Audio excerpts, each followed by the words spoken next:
ਸੋ ਇੱਕ ਜਿਹੜੀ ਆਪਣੀ ਐਗਜ਼ਿਸਟੈਂਸ ਨੂੰ ਲਾਈਕ ਲੱਭਣ ਦਾ ਜਿਹੜਾ ਸਫ਼ਰ ਹੈ ਉਹਨੇ ਮੈਨੂੰ ਮੋਟੀਵੇਟ ਕੀਤਾ ਕਿ ਮੈਂ ਇੱਥੇ ਆਵਾਂ ਤੇ ਮੈਂ ਜਸਟ ਫੀਲ ਕਰਨਾ ਚਾਹੁੰਦਾ ਸੀ, ਐਕਸਪੀਰੀਅੰਸ ਕਰਨਾ ਚਾਹੁੰਦਾ ਕਿ ਮੇਰੇ ਐਂਸੈਸਟਰਸ ਦੀ ਜਰਨੀ ਕਿਸ ਤਰ੍ਹਾਂ ਦੀ ਸੀ, ਮਾਈਗ੍ਰੇਸ਼ਨ ਕਿਹੜੇ ਕਿਹੜੇ ਪਿੰਡਾਂ 'ਚ ਰਹਿੰਦੇ ਸੀ, ਜਿਹੜੇ ਪਿੰਡਾਂ ਦੀਆਂ ਕਹਾਣੀਆਂ ਦੱਸਦੇ ਸੀ ਉਹ ਪਿੰਡ ਕਿਸ ਤਰ੍ਹਾਂ ਦੇ ਸੀ। ਕਿਉਂਕਿ ਨਾ ਇੱਕ ਜ਼ਹਿਨ ਦੇ ਵਿੱਚ ਤੁਹਾਡੀ ਪੂਰੀ ਫੁੱਲ ਇਮੇਜ ਬਣੀ ਹੁੰਦੀ ਹੈ ਪਿੰਡਾਂ ਦੀ, ਹਾਂ ਜੀ ਆਹ ਪਿੰਡ ਇਦਾਂ ਦਾ ਹੋਏਗਾ, ਉਸ ਪਿੰਡ ਦੀਆਂ ਡੰਡੀਆਂ ਇਸ ਤਰ੍ਹਾਂ ਦੀਆਂ ਹੋਣਗੀਆਂ, ਉਸ ਪਿੰਡ ਦੇ ਖੇਤ ਇਸ ਤਰ੍ਹਾਂ ਦੇ ਹੋਣਗੇ, ਹਵੇਲੀਆਂ ਇਸ ਤਰ੍ਹਾਂ ਦੀਆਂ ਹੋਣਗੀਆਂ। ਤੇ ਸ਼ਾਇਦ ਮੈਂ ਜਦੋਂ ਤੋਂ ਲਾਈਕ ਇੱਕ ਜਿਹੜਾ ਹੈ ਬੋਲਣਾ ਸਿੱਖਿਆ ਹਾਂ ਤੇ ਮੈਂ ਸਿਰਫ ਪਾਰਟੀਸ਼ਨ ਦੀਆਂ ਗੱਲਾਂ ਹੀ ਸੁਣਦਾ ਆ ਰਿਹਾ ਹਾਂ। ਨਹੀਂ, ਅੱਜ ਦੇਖੋ ਤੁਸੀਂ ਲੋਕ ਕੁਛ ਵੀ ਹੋ ਜਾਂਦਾ ਹੈ, ਲਾਈਕ ਕੈਂਡਲ ਲਾਈਟ ਮਾਰਚਸ ਚੱਲ ਰਹੇ ਨੇ ਤੇ ਲੋਕ ਹਰ ਚੀਜ਼ ਲਈ ਠੀਕ ਹੈ ਕੈਂਡਲ ਲਾਈਟ ਮਾਰਚ ਨਿਕਲ ਰਹੇ ਨੇ, ਆ ਹੋ ਰਿਹਾ। ਪਰ ਜਿਹੜੇ ਸਾਡੇ ਪੁਰਖੇ ਸੀ ਉਹਨਾਂ ਨਾਲ ਇਹ ਕੁਝ ਹੋਇਆ ਤੇ ਕਿਸੇ ਤੋਂ ਇੱਕ ਮੋਮਬੱਤੀ ਵੀ ਨਾ ਸਰੀ ਪਈ ਜਗਾ ਕੇ ਤੇ ਉਹਨਾਂ ਨੇ ਯਾਦ ਰੱਖ ਸਕੇ। ਪੰਜਾਬ ਨਾਲ ਜੁੜਾ ਹਰ ਜੀ 47 ਦੀ ਪਾਰਟੀਸ਼ਨ ਨੂੰ ਜਾਣਦਾ ਹੈ,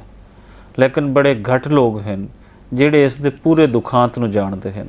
ਔਰ ਉਹਨਾਂ ਤੋਂ ਵੀ ਘੱਟ ਲੋਕ ਹਨ ਜਿਹੜੇ ਇਹਦੇ ਅੰਦਰ ਵਾਰਦਾਤਾਂ ਜੋ ਹੋਈਆਂ ਉਹਨਾਂ ਨੂੰ ਲੱਭਣਾ ਚਾਹੁੰਦੇ ਹਨ। ਸਾਡੇ ਮਿੱਤਰ ਪਿਆਰੇ ਜਸ਼ਨ ਸਿੰਘ ਬਾਜਵਾ ਜੀ ਕੈਲੀਫੋਰਨੀਆ ਅਮਰੀਕਾ ਤੋਂ 75 ਸਾਲਾਂ ਬਾਅਦ ਇਹਨਾਂ ਦੀ ਫੈਮਿਲੀ ਦੇ ਵਿੱਚੋਂ, ਬਾਜਵਾ ਫੈਮਿਲੀ ਦੇ ਵਿੱਚੋਂ ਕੋਈ ਆਪਣੀਆਂ ਰੂਟਸ, ਆਪਣੀਆਂ ਜੜ੍ਹਾਂ ਲੱਭਦਾ ਹੋਇਆ ਇੱਥੇ ਆਉਂਦਾ ਹੈ। ਇਹ ਲੋੜ ਕਿਵੇਂ ਪੈਂਦੀ ਹੈ ਇਹ ਉਹਨਾਂ ਤੋਂ ਹੀ ਜਾਣਾਂਗੇ, ਲੇਕਿਨ ਮੈਂ ਇਹਨਾਂ ਦੇ ਨਾਲ ਪਿਛਲੇ 9 ਦਿਨ ਤੋਂ ਹਾਂ, ਔਰ 9 ਦਿਨ ਤੋਂ ਜਿੱਥੇ ਜਿੱਥੇ ਗਏ ਮੈਂ ਇਸ ਚੀਜ਼ ਦੀ ਗਵਾਹੀ ਦਿੰਦਾ ਹਾਂ ਕਿ ਕੋਈ ਸ਼ਖਸ ਇਸ ਤਰੀਕੇ ਦੇ ਨਾਲ ਆਪਣੇ ਵੱਡਿਆਂ ਦੀਆਂ ਰੂਟਸ ਨੂੰ ਲੱਭਣ ਨਹੀਂ ਗਿਆ। ਉਹਨਾਂ ਰੂਟਸ ਦੇ ਅੰਦਰ ਕੀ ਹੈ? ਪੰਜਾਬ ਦੀ ਹਿਸਟਰੀ ਹੈ, ਉਸ ਵੇਲੇ ਜੋ ਪੰਜਾਬ ਨਾਲ ਵਾਪਰਿਆ, ਜੋ ਲੋਕਾਂ ਦੇ ਰਵੱਈਏ ਸਨ, ਜੋ ਲੋਕਾਂ ਨੇ ਉਸ ਨੂੰ ਹੰਡਾਇਆ, ਫਿਰ ਲੋਕਾਂ ਦੇ ਨਾਲ ਬਾਅਦ ਦੇ ਵਿੱਚ ਕੀ ਬੀਤੀਆਂ,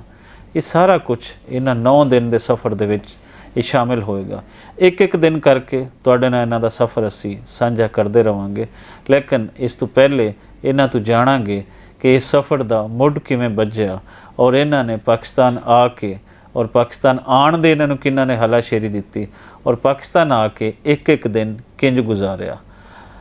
ਜੀ ਆਇਆਂ ਨੂੰ ਬਾਜਵਾ ਸਾਹਿਬ, ਬਲਕਿ ਹੁਣ ਤਾਂ ਤੁਹਾਨੂੰ ਵੇਲਾ ਉਹ ਆ ਗਿਆ ਹੈ ਕਿ ਤੁਹਾਨੂੰ ਰੱਬ ਰੱਖਾ ਕਹਿਣ ਦਾ ਹੈ, ਔਰ ਮਨ ਵੀ ਔਰ ਅੱਖਾਂ ਵੀ ਨੇੜੇ ਜਿਵੇਂ ਟਾਈਮ ਆਉਂਦਾ ਹੈ ਵਿਚਦੀਆਂ ਜਾਂਦੀਆਂ ਹਨ। ਪਾਕਿਸਤਾਨ ਆ ਗਏ ਤੁਸੀਂ ਜੀ, ਕਿਹੜਾ ਕਿਹੜਾ ਕਾਰਨ ਸੀ, ਕੀ ਚੀਜ਼ ਸੀ ਐਸੀ ਜਿਹੜੀ ਤੁਹਾਨੂੰ ਪਾਕਿਸਤਾਨ ਖਿੱਚ ਕੇ ਲੈ ਆਈ? ਜੀ, ਜਦੋਂ ਮੇਰਾ ਬਚਪਨ ਜਿਹੜਾ ਮੇਰੇ ਆਪਣੇ ਦਾਦੀ ਦੇ ਨਾਲ ਕਾਫੀ ਗੁਜ਼ਰਿਆ ਹੈ ਤੇ ਮੇਰੀ ਦਾਦੀ ਨੇ ਕਾਫੀ ਜਿਸ ਤਰ੍ਹਾਂ ਜਿਹੜਾ ਪਾਰਟੀਸ਼ਨ ਦਾ ਜਿਹੜੇ ਪੂਰਾ ਹਾਲਾਤ ਜਿਹੜੇ ਨੇ ਵੇਖੇ ਨੇ, ਹੰਡਾਏ ਨੇ, ਤੇ ਉਹਨੇ ਹਮੇਸ਼ਾ ਆਪਣੇ ਜਿਹੜੇ ਪਿਛਲੇ ਪਿੰਡਾਂ ਨੂੰ ਯਾਦ ਕਰਦੇ ਸੀ, ਆਪਣੇ ਪਿਛਲੇ ਪਿੰਡਾਂ ਦੀਆਂ ਸਟੋਰੀਜ਼ ਦੱਸਦੇ ਸੀ ਸਾਨੂੰ, ਤੇ ਉਹ ਜਿਹੜੀ ਸਾਰੀ ਇਨਫੋਰਮੇਸ਼ਨ ਕਿਸੇ ਨਾ ਕਿਤੇ ਮੇਰੇ ਲਾਈਕ ਦਿਮਾਗ ਦੇ ਵਿੱਚ ਲਾਈਕ ਸੀਗੀ। ਤੇ ਕਈ ਵਾਰੀ ਜਿਸ ਤਰ੍ਹਾਂ ਤੁਸੀਂ ਕਾਰ ਲਾਈਕ ਡਰਾਈਵ ਕਰਦੇ ਆ ਜਾਂ ਤੁਸੀਂ ਆਪਣੇ ਆਪ 'ਚ ਬੈਠੇ ਹੁੰਦੇ ਆ, ਤੇ ਮੈਂ ਕਈ ਵਾਰੀ ਸੋਚਾਂ ਮੈਨੂੰ ਉਹ ਲੈ ਜਾਂਦੀਆਂ ਸਨ ਉਸ ਕਿ ਉਹਨਾਂ ਨੇ ਕੀ ਲਾਈਕ ਜਿਹੜਾ ਹੈ ਉਹ ਦੇਖਿਆ ਤੇ ਕੀ ਹੰਡਾਇਆ। ਪਰ ਮੇਰਾ ਜਿਹੜਾ ਮੇਨ ਮੋਟੀਵੇਸ਼ਨ ਸੀਗਾ ਜਿਹੜਾ ਕਿ ਮੈਨੂੰ ਕਾਫੀ ਜ਼ਿਆਦਾ ਬੌਦਰ ਕਰਦਾ ਸੀ,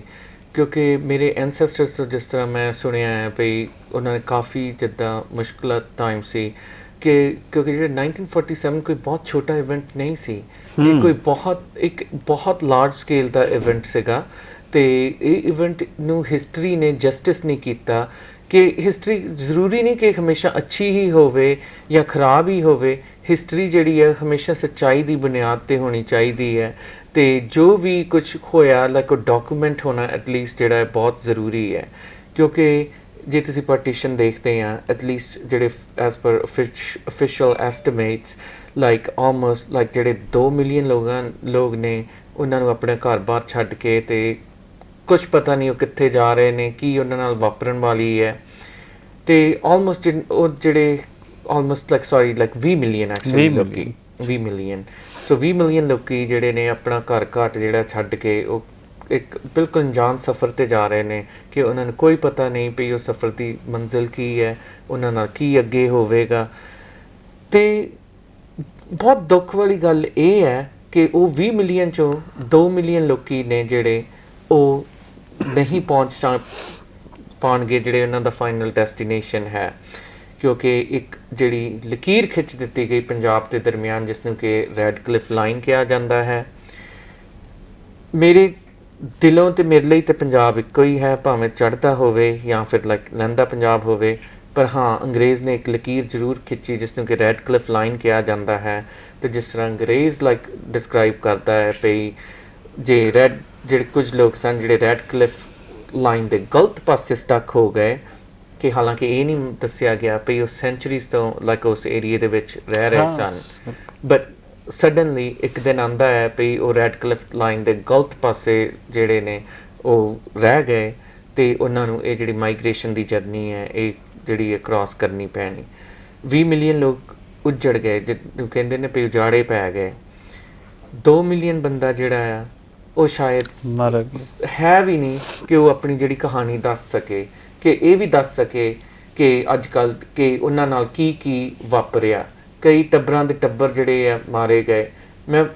ਸਾਡਾ ਟੱਬਰ ਫੋਰਚੂਨੇਟ ਸੀ ਵੀ ਉਹ ਸਰਵਾਈਵ ਕਰ ਗਏ ਅਤੇ ਮੇਰੀ ਦਾਦੀ ਨੇ ਮੇਰੇ ਨਾਲ ਲਾਈਕ ਇਹ ਸਾਰਾ ਕੁਛ ਸ਼ੇਅਰ ਕੀਤਾ ਪਰ ਮੇਰੇ ਜ਼ਹਿਨ 'ਚ ਕਈ ਵਾਰੀ ਇੱਕ ਖਿਆਲ ਆਉਂਦਾ ਹੈ ਪਰ ਜੇ ਮੇਰੇ ਦਾਦਾ ਦਾਦੀ ਉਸ ਦਿਨ ਕੁਛ ਜੇ ਨਾ ਬਚਦੇ ਤੇ ਸ਼ਾਇਦ ਮੇਰੀ ਹੋਂਦ ਹੀ ਨਹੀਂ ਸੀ ਹੋਣੀ ਸੋ ਇੱਕ ਜਿਹੜੀ ਆਪਣੀ ਐਗਜ਼ਿਸਟੈਂਸ ਨੂੰ ਲਾਈਕ ਲੱਭਣ ਦਾ ਜਿਹੜਾ ਸਫ਼ਰ ਹੈ ਉਹਨੇ ਮੈਨੂੰ ਮੋਟੀਵੇਟ ਕੀਤਾ ਕਿ ਮੈਂ ਇੱਥੇ ਆਵਾਂ ਅਤੇ ਮੈਂ ਜਸਟ ਫੀਲ ਕਰਨਾ ਚਾਹੁੰਦਾ ਸੀ ਐਕਸਪੀਰੀਅੰਸ ਕਰਨਾ ਚਾਹੁੰਦਾ ਸੀ ਕਿ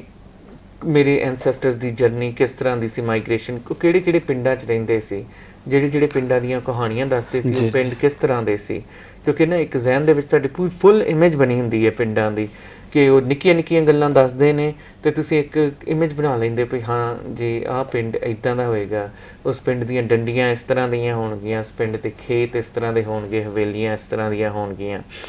ਅਤੇ ਜਿਹੜੀ ਚੀਜ਼ ਇੱਕ ਜੇ ਤੁਸੀਂ 4 ਸਾਲ ਤੋਂ ਸੁਣਦੇ ਆ ਰਹੇ ਹੋ ਸ਼ਾਇਦ ਮੈਂ ਜਦੋਂ ਤੋਂ ਲਾਈਕ ਇੱਕ ਜਿਹੜਾ ਹੈ ਬੋਲਣਾ ਸਿੱਖਿਆ ਹਾਂ ਅਤੇ ਮੈਂ ਸਿਰਫ ਪਾਰਟੀਸ਼ਨ ਦੀਆਂ ਗੱਲਾਂ ਹੀ ਸੁਣਦਾ ਆ ਰਿਹਾ ਹਾਂ ਅਤੇ ਫਿਰ ਯਕੀਨਨ ਤੌਰ 'ਤੇ ਲਾਈਕ ਜਿੱਦਾਂ ਮੈਂ ਐਜੂਕੇਸ਼ਨ ਕੰਪਲੀਟ ਕੀਤੀ ਜੋ ਮੈਨੂੰ ਮਿਲਿਆ ਕਿ ਪਾਰਟੀਸ਼ਨ ਨੂੰ ਸਿਰਫ ਇੱਕ ਆਲਮੋਸਟ ਅੱਧਾ ਪੇਜ ਵੀ ਨਹੀਂ like dedicated if you look at like the extent of the ਕਿਸੇ ਬੁੱਕਸ ਦੇ ਵਿੱਚ ਨਹੀਂ ਕਿਤੇ ਕੋਈ ਜ਼ਿਕਰ ਨਹੀਂ like 20 million people that's a lot of people 2 million people ਹਾਂ ਉੱਥੇ ਮਾਰ ਦਿੱਤੇ ਜਾਂਦੇ ਨੇ ਔਰ ਉਹਨਾਂ ਦੇ ਵਾਸਤੇ ਇੱਕ ਮੋਮਬੱਤੀ ਨਹੀਂ ਉਸ ਦਿਨ ਜਲਾਈ ਜਾਂਦੀ ਨਹੀਂ ਅੱਜ ਦੇਖੋ ਤੁਸੀਂ ਲੋਕ ਕੁਛ ਵੀ ਹੋ ਜਾਂਦਾ ਹੈ ਲਾਈਕ ਕੈਂਡਲ ਲਾਈਟ ਮਾਰਚਸ ਚੱਲ ਰਹੇ ਨੇ ਆਈ ਥਿੰਕ ਜਿਹੜਾ ਨਾ ਮੇਰੇ ਲਈ ਇਮੋਸ਼ਨਲੀ ਲਾਈਕ ਆਹ ਸਾਲ ਜਿਹੜਾ ਸੀ ਬਹੁਤ ਡਿਫਿਕਲਟ ਸੀ ਕਿਉਂਕਿ ਆਹ ਸਾਲ ਜਿਹੜਾ ਸੀਗੇ ਆਲਮੋਸਟ ਲਾਈਕ 75 ਈਅਰਸ ਜਿਹੜੇ ਨੇ ਗੁਜ਼ਰ ਚੁੱਕੇ ਨੇ ਪਾਰਟੀਸ਼ਨ ਨੂੰ ਜਿਹੜਾ ਕਿ ਪੌਣੀ ਸਦੀ ਜਾਂ 3/4 ਆਫ ਸੈਂਚੁਰੀ ਜਿਹਨੂੰ ਕਹਿੰਦੇ ਨੇ ਅਤੇ ਲੋਕ ਹਰ ਚੀਜ਼ ਲਈ ਠੀਕ ਹੈ ਕੈਂਡਲ ਲਾਈਟ ਮਾਰਚ ਨਿਕਲ ਰਹੇ ਨੇ ਆਹ ਹੋ ਰਿਹਾ ਹੈ ਪਰ ਜਿਹੜੇ ਸਾਡੇ ਪੁਰਖੇ ਸੀ ਉਹਨਾਂ ਨਾਲ ਇਹ ਕੁਛ ਹੋਇਆ ਅਤੇ ਕਿਸੇ ਤੋਂ ਇੱਕ ਮੋਮਬੱਤੀ ਵੀ ਨਾ ਸਰੀ ਪਈ ਜਗਾ ਕੇ ਅਤੇ ਉਹਨਾਂ ਨੂੰ ਯਾਦ ਰੱਖ ਸਕੇ ਅਤੇ ਮੈਂ ਲੋਕਾਂ ਨੂੰ ਤਾਂ ਮੈਂ ਕੁਛ ਨਹੀਂ ਚੇਂਜ ਕਰ ਸਕਦਾ ਪਰ ਮੈਂ ਆਪਣੇ ਦਿਲੋਂ ਅਤੇ ਉਹਨਾਂ ਲੋਕਾਂ ਦੀ ਰਿਸਪੈਕਟ ਜਿਹੜੀ ਹੈ ਉਹ ਕਰ ਸਕਦਾ ਹਾਂ ਅਤੇ ਉਹੀ ਇੱਕ ਜਿਹੜੀ ਰਿਸਪੈਕਟ ਹੈ ਜਿਹੜੀ ਖਿੱਚ ਕੇ ਮੈਨੂੰ ਇੱਥੇ ਲੈ ਕੇ ਆਈ because I really wanted to know what happen